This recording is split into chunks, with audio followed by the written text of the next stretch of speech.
संगवारी हो, राम राम, जय जोहार, जय छत्तीसगढ़। आज फिर एक घर मैं आप मन के सामने आज के छत्तीसगढ़ राज्य के समाचार लेकर के प्रस्तुत हुए हूँ। तो भैया ज्यादा समय नहीं लन, सीधा मुद्दा में आबो। अब शुरू करबो समाचार ला। मोर नाम शेखर है, मैं नॉलेज हब कोचिंग संचालित करता हूँ रायगढ़ छत्तीसगढ़ में, आपके अपन प्रदेश छत्तीसगढ़ में। और जम्मू संगवारी मन ला गाड़ा गाड़ा बधाई कि आप हमारे संग अब तक जुड़े हैं। न्यूज पे आता हूँ, शुरू करता हूँ हिंदी। तो चारागाह विकास कार्यक्रम आज के न्यूज का एक बहुत महत्वपूर्ण ये टॉपिक था और बहुत सारे समाचार पत्रों में इसे उतने महत्वपूर्ण तरीके से नहीं दिखाया गया जितना इसको फुटेज मिलना चाहिए था। एक्चुअली में एक बहुत महत्वपूर्ण योजना होने वाली है। चारागाह विकास कार्यक्रम छत्तीसगढ़ सहित देश भर में और भी चलेगा, लेकिन हम हमारे राज्य की बात करते हैं। छत्तीसगढ़ राज्य में चारागाह विकास कार्यक्रम मनरेगा, पशुपालन और डेयरी विभाग मिलकर के संचालित करने वाली है।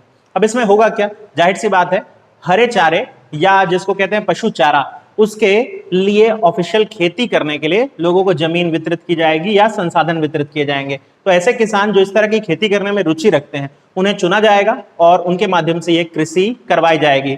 अब जाहिर सी बात है, छत्तीसगढ़ राज्य में गोधन न्याय योजना चल रही है और गाय के महत्व को वैसे राष्ट्रीय स्तर पर भी देखा जा रहा है, तो इस तरह की योजना का होना जरूरी भी था। तो इस योजना में हरा चारा जैसे एजोला एनाबीना टाइप का एक बहुत महत्वपूर्ण चारा होता है, पशु चारा, दुग्ध उत्पादन बढ़ाने में यूज होता है, तो वो उसकी खेती में इसका प्रयोग होगा।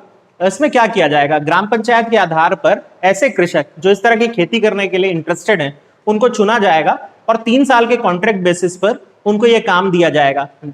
यहाँ तक कि उनके पशु क्षेत्र के लिए शेड आदि यानी कि छत आदि बनाने का भी सुविधा जो है वो भी उपलब्ध कराया जाएगा। ग्राम सभा के पास होगा हितग्राही को चुनने का काम।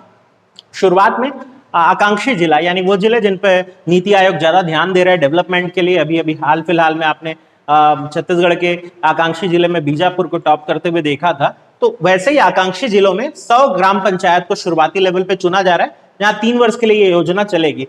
और ऐसे जिले जो आकांक्षी जिले नहीं है उनमें क्या, तो ऐसे का भी प्लानिंग है और उनमें क्या करेगी राज्य सरकारें जो होंगी गैर आकांक्षी जिलों में, तो राज्य सरकारें गैर आकांक्षी जिलों में पशुधन विकास विभाग के साथ मिलकर के बनाएंगी ऐसा प्लानिंग, जिसमें व्यक्तिगत स्तर पर या सामुदायिक स्तर पर यानी लोग मिलकर के एक साथ चारागाह विकास कर सके, इस तरह का कॉन्सेप्ट लाया गया है। इस योजना पे अभी बहुत सारी बातें होने बाकी है, शुरुआती जानकारी लेकिन मैंने आपको दे दी है, आप भी ध्यान रखेंगे। अगली न्यूज पर चलेंगे। पुरखौती मुक्तांगन एक बहुत महत्वपूर्ण केंद्र है छत्तीसगढ़ की सभ्यता, संस्कृति, कल्चर और हर जिलों के जो आर्ट हैं उनको सहेज कर रखने के लिए बनाया गया एक बहुत महत्वपूर्ण केंद्र है। अबनपुर मार्ग पर स्थित है ये और नया रायपुर वाला जो है हमारा है। और इस बड़े से परिसर में अभी हाल फिलहाल में सरगुजा प्रकोष्ठ या सरगुजा प्रखंड का निर्माण किया जा रहा है। 200 कलाकार हैं जो इसमें लगे हुए हैं और सरगुजा प्रखंड लगभग बन के तैयार है। यानी सरगुजा अंचल की हर आइकॉनिक चीज को मॉडल या डमी के रूप में वहां बनाया जा रहा है। जो आप सरगुजा में जाके देख पाते वैसा ही एक प्रतिरूप आप देख पाएंगे पुरखौती मुक्तांगन के भीतर। तो सरगुजा में जो तिब्बती आकर के बसे हैं मैन पार्ट में, आपको पता ही है मैन पार्ट को मिनी तिब्बत कहते हैं, तो वहां जो तिब्बतन मंदिर वगैरह है या उनके पैगोडा वगैरह है वो सब वहां बनाए जा रहे हैं और उसका मॉडल या प्रतिरूप आप वहां देख सकेंगे। इसके अलावा मैन पार्ट के और जो स्थल हैं उनका भी प्रतिरूप यहाँ तैयार किया जा रहा है। इसी तरह अच्छा ये 50 एकड़ भूमि में हो रहा है इतना सरगुजा के लिए। इसी तरह आमचो बस्तर प्रकोष्ठ भी या आमचो बस्तर प्रखंड भी तैयार किया जा रहा है। नाम से समझ में आ गया किस जिले को। और यहाँ क्या होगा, घोटुल प्रथा के जो केंद्र होते हैं उनको मॉडल के रूप में दिखाया जाएगा। इसके अलावा देव जात्रा पर्व को दिखाया जाएगा मॉडल के रूप में। माता गुड़ी यानी माता के मंदिर वाले स्थल को बनाया जा रहा है ताकि जो लोग वहां तक नहीं पहुंच पाते, रायपुर के आसपास रहते हैं या यहाँ की यात्रा करना चाहते हैं, वो एक ही जगह छत्तीसगढ़ राज्य के सभी जिलों की कला, संस्कृति, त्योहार, रीति रिवाज, नृत्य सब समझ सके। तो आप में से कितने लोग यहाँ गए हैं कमेंट करके बताइएगा कि आपने वहां की खूबसूरती में क्या क्या देखा। इसके बाद बात करते हैं अगली न्यूज पर। तो ये जो न्यूज है ये न्यूज भी बहुत इंपॉर्टेंट होने वाली है, आने वाले भविष्य के लिए बहुत महत्वपूर्ण न्यूज बनने वाली है, तो इसको ध्यान देंगे। बाघ चैनल का निर्माण प्रस्ताव रखा गया है। अब बाघ चैनल का निर्माण का इसका क्या मतलब है? तो भाई छत्तीसगढ़ अंचल में आपको पता ही है 3 बाघ रिजर्व है हमारे पास। और कौन कौन से हैं? तो हमारे पास एक अचानक मार्ग टाइगर रिजर्व है। इसके बाद उदंती सीता नदी, मैं ऊपर से नीचे के क्रम में आ रहा हूँ, उदंती सीता नदी वाला है और लास्ट में हमारे पास इंद्रावती। लेकिन अभी हाल फिलहाल में चौथे के लिए प्रस्ताव किया गया था, किसको? तो गुरु घासीदास राष्ट्रीय उद्यान यानी वो जो कोरिया जिले वाला है मध्य प्रदेश के साथ जिसका बॉर्डर शेयर होता है। तो अभी सोचा जा रहा है कि क्यों नहीं गुरु घासीदास राष्ट्रीय उद्यान से लेकर के इंद्रावती जो राष्ट्रीय उद्यान है वहां तक एक बाघ चैनल तैयार कर दिया जाए, जिससे बाघों को आवाजाही में कोई दिक्कत ना हो और खुले में वो विचरण कर सके, उनका संरक्षण भी सुनिश्चित हो सकेगा और बाघ मानव संघर्ष भी जो है वो घट सकेगा।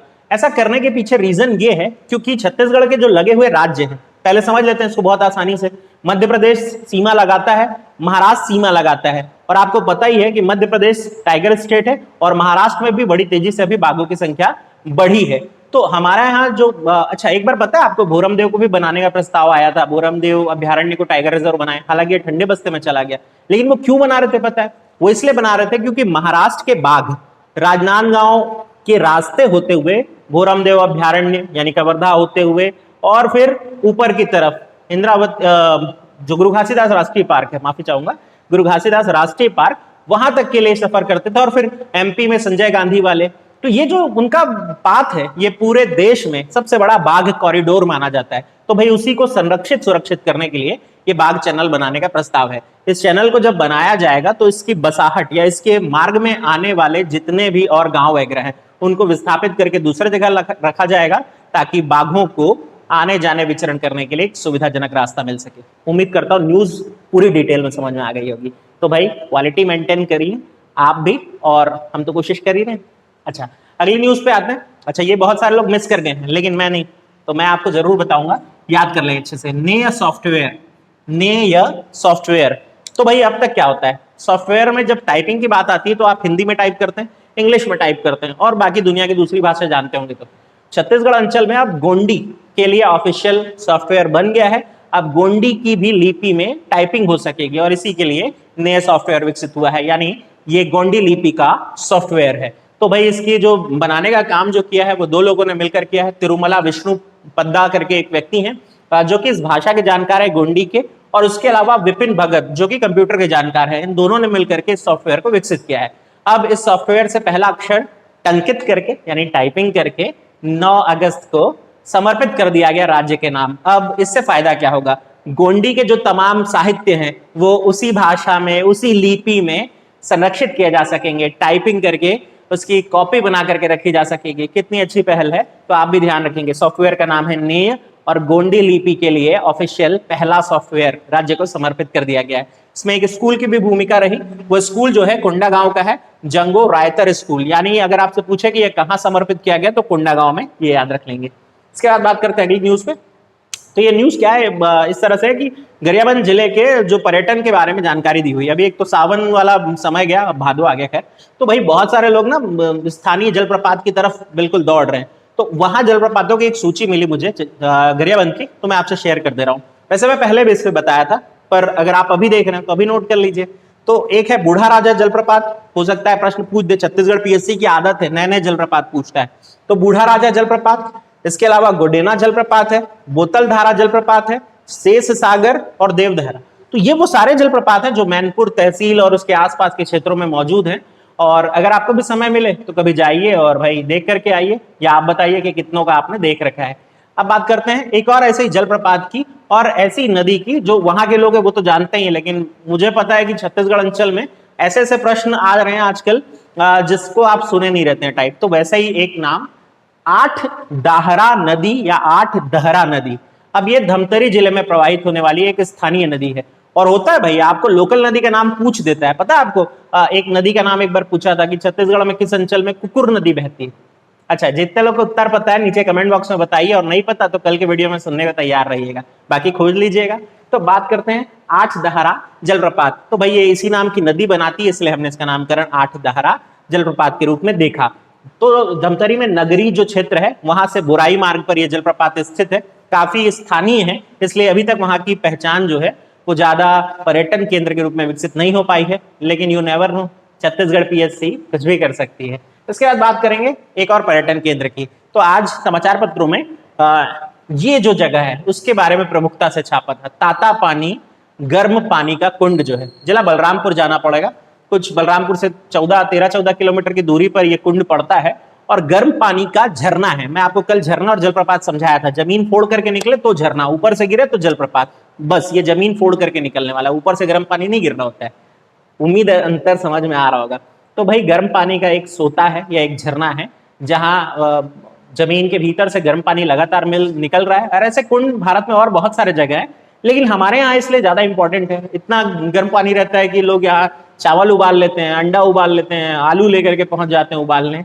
और उन सब से अलग हट करके वो लोग जिनको चर्म रोग है यानी कि स्किन डिसीज है, वो भी बैक्टीरियल इन्फेक्शन के कारण या कीटाणु जनित वो रोग यहाँ ठीक हो जाने की गारंटी दी जाती है। यानी चर्म रोगी यदि यहाँ स्नान करें, नहा लें, तो उनका चर्म रोग ठीक हो सकता है। अब इसके पीछे साइंटिफिक रीजन बहुत सिंपल है। गर्म पानी जो भूगर्भ से निकल रहा है उसमें सल्फर की मात्रा ज्यादा होती है, और ये सल्फर भाई कीटाणु नाशी के रूप में जाना जाता है। यानी चर्म रोग ठीक करने के लिए जो दवाएं बनती है उसमें सल्फर का बहुतायत में प्रयोग होता है। तो ये तो प्राकृतिक साधन है, तो भाई जाहिर सी बात है ये ठीक तो करेगा ही चर्म रोग। और इसके साथ साथ धार्मिक मान्यताएं भी जुड़ गई। अब धार्मिक मान्यताओं का किस्सा पे आते हैं और वो बताते हैं। तो कहते हैं कि भगवान राम जो है, बहुत सारी जगह छत्तीसगढ़ में घूमे, उसमें से एक जगह ये भी थी। तो यहाँ पर एक पहाड़ी पड़ती है, उसको कहते हैं रामचौरा पहाड़ी। पहाड़ी का नाम क्या है? रामचौरा, नाम तो याद हो जाएगा। अब यहाँ भगवान राम और सीता माता जो है वो जब मौजूद थे, और उन्होंने ऐसे ही राम जी ने मजाक मजाक में एक पत्थर सीता माता के रसोई की तरफ उछाला, और वो जो पत्थर था वो तेल के एक प्याले पे गिरा, और उससे तेल जो है नीचे गिर पड़ा, और उसी तेल के कारण ये धारा फूट पड़ी। ये लोकल कथा है, मैं वैज्ञानिक रीजन भी बता रहा हूं। अब इसका साइंटिफिक कारण क्या है या इसका भौगोलिक कारण क्या है? इसके ऊपर जो भूगर्भ शास्त्री हैं उनका दावा है कि भाई जमीन के भीतर आपको पता है भूगर्भिक जल होता है, और जमीन में जितनी गहराई पर जाओगे तापमान बढ़ते जाता है, इस कारण वो जल जो है वो गर्म होने लगता है। अब इसी कारण क्या होता है, कभी कभी गुरुत्वीय असंतुलन की स्थिति बन जाती है। यदि पानी का जो दाब है, वाटर का जो प्रेशर है, वो गुरुत्वीय बल से ज्यादा होने लगता है, तो पानी जो है उल्टी धारा या उल्टी दिशा में बहने लग जाता है, यानी ऊपर की तरफ निकलने लग जाता है, और इसी कारण वो दरारों से बाहर आ जाता है और फिर लगातार बाहर ही निकल रहा होता है। इस तरह से गर्म पानी के झरनों का निर्माण होता है। भारत में बहुत सारी जगह है इस तरह का जगह, और आमतौर पे जो ज्वालामुखी क्षेत्र या भूकंप जोन होते हैं उनके आसपास तो ये देखा जा ही सकता है। आप येलोस्टोन पार्क कभी अमेरिका का सुनेंगे तो वहां तो गर्म पानी के ऐसे हजारों हजार झरने और लोग देखने जाते हैं। नेट पे सर्च करिएगा येलोस्टोन पार्क, आपको कुछ नया जानने को मिलेगा। तो ये सारी चीजें होगी। अच्छा, रायगढ़ के हैं हम लोग, और इसलिए मैं आपको एक चीज बताता हूँ। हमारे रायगढ़ में भी तमनार करके एक जगह है, वहां पर इस तरह का गर्म पानी का कुंड हुआ करता था। अब लगभग यहाँ से ये सारी चीजें समाप्त हो गई, यानी अब गर्म पानी दिखाई नहीं देता भाई निकलता हुआ। खैर, तो ये बहुत कुछ था जो आप जाने। यहाँ से रामचौरा जानना है, ताता पानी जानना है, चर्म रोग ठीक होता है ये जानना है। अब बात करते हैं अगली न्यूज पर। तो हमारे पास है जंगली हाथी से सुरक्षा के लिए एक वन पत्रिका लॉन्च की गई है, और नाम भी यही रखा गया है, जंगली हाथी से सुरक्षा वन पत्रिका। तो वन मंत्री जो है मोहम्मद अकबर, वो उसको विमोचन किए, जनता के नाम जारी किए, वन विभाग की है, जाहिर सी बात है, तो इतना और कुछ खास इसमें था नहीं। अगली जो न्यूज है वो हमारे जिले से है, और मैं बहुत इसको देना तो नहीं चाह रहा था स्कोप, लेकिन आप पढ़ लीजिए। रायगढ़ जिला जो है, अब यहाँ एक कंपनी है, स्टील कंपनी, नाम है JSPL, Jindal steel and power limited. तो वो क्या करेगी? तो वो क्या कर रही है, वो रेल पात बनाती है, यानी कि रेल पटरी बनाती है, और उसने अभी हाल फिलहाल में ऐसी पटरी विकसित की है जिसमें 250 किलोमीटर प्रति घंटे की रफ्तार तक भी ट्रेन चल सकेगी। और इसको कोलकाता मेट्रो ने परचेस किया, खरीदा है। यानी अब देश भर में जहां जहां भी मेट्रो ट्रेन संचालित होती है, रायगढ़ JSPL उन्हें अपनी पटरी सप्लाई कर सकेगा, क्योंकि तेज गति से परिवहन संभव हो सकेगा। तो अभी हाल फिलहाल में कोलकाता की जो जोको एस्प्लेनेड नाम की जो मेट्रो कॉर्पोरेशन है उसने ये परचेस किया है। तो भाई ये एक उपलब्धि है राज्य के लिए, छत्तीसगढ़ राज्य के लिए और हमारे शहर के लिए। तो ये था भाई आज का समाचार, बहुत कुछ और तो नहीं था, पर्यटन के बारे में ही थी जो बातें थी, और आज का बस यहीं तक रखेंगे। हाँ, एक छोटी सी बात आप लोग से कहना चाहता हूँ, 1 मिनट और सुन लीजिए। हाँ, ऐसा है कि मैं मानता हूँ कि हम बहुत हाईटेक होकर के चीजें आपको प्रोवाइड नहीं कर पाते, वो स्लाइड शो नहीं करा पाते हम, या फिर व्हाइट बोर्ड में नहीं पढ़ा रहे हैं। ऐसा नहीं कि मेरे पास व्हाइट बोर्ड नहीं है, लेकिन मुझे चौक की फीलिंग अच्छी लगती है। तो भाई संसाधन सीमित है हमारे पास, लेकिन आप क्वालिटी ऑफ एजुकेशन या फिर जो ज्ञान का हम कोशिश कर रहे हैं आपको प्रोवाइड करने का, अलग अलग स्रोत से ढूंढ करके या डिटेलिंग के साथ, मुझे आप बताइए ऐसे कितने स्रोत आप जानते हैं जहां आपको ये सब मिलता है। तो मेरी ये कोशिश है सिर्फ आपके लिए, और आपसे ही तो हम हैं। तो भाई रेदर देन कंप्लेनिंग, अच्छा होगा कि आप और हम साथ मिल करके हमारे इस चैनल को बेहतर बनाएं। अभावों में ही सबसे अच्छा ज्ञान बाहर निकल करके आता है। और सुपर 30 तो देखिए ना। चलिए, तो अब भाई कल मिलेंगे न्यूज़ के साथ। ध्यान रखिए अपना और अपनों का।